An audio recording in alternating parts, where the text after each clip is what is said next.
My name's Deirdre Siddaway. I'm a Respiratory Nurse Specialist in Suffolk in the United Kingdom, and I'd like to talk about the way that we can improve the use of spacer devices. In my experience, the most common problem with using a spacer device is that patients don't use them at all. In my estimation, only about a third of dispensed spacer devices are ever used by patients, so we need to explain really clearly about the benefits for patients, why they should be using their spacer device, and encourage them to do so. Some patients will leave it too long between the actuation and the inhalation. Ideally, this should be less than 3 seconds following the actuation of the device. The aerolized drug particles remain suspended in the spacer for a short time. This means if patients fail to take the dose without delay, a proportion of the dose may be deposited on the inner surface of the spacer and is therefore lost.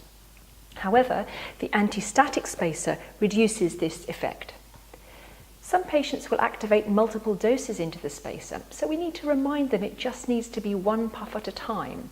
And I explain to patients if they use 2 or more puffs, they may not get the full dose of each of the subsequent doses administered. Patients will sometimes breathe too quickly on their spacer device, and we need to remind them it needs to be a slow and steady inhalation to empty the chamber.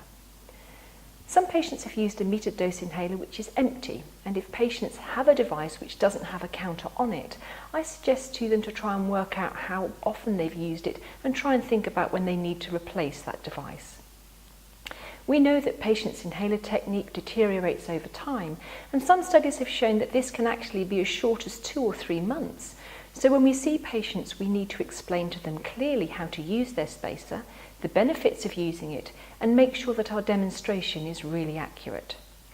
When I'm going through inhaler technique with patients, I try and be really positive about the things which they've done well and give them rationale for any changes or amendments which I'm suggesting to their technique, so they can continue with an improved technique.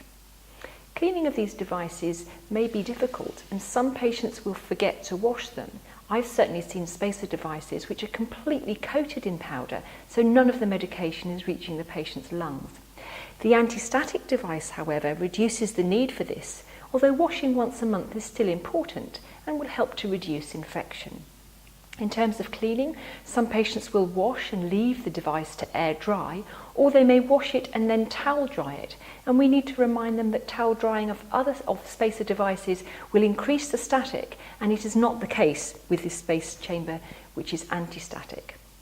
Both the Space Chamber Plus and the anti-static version can be put in the dishwasher, and many other devices should not.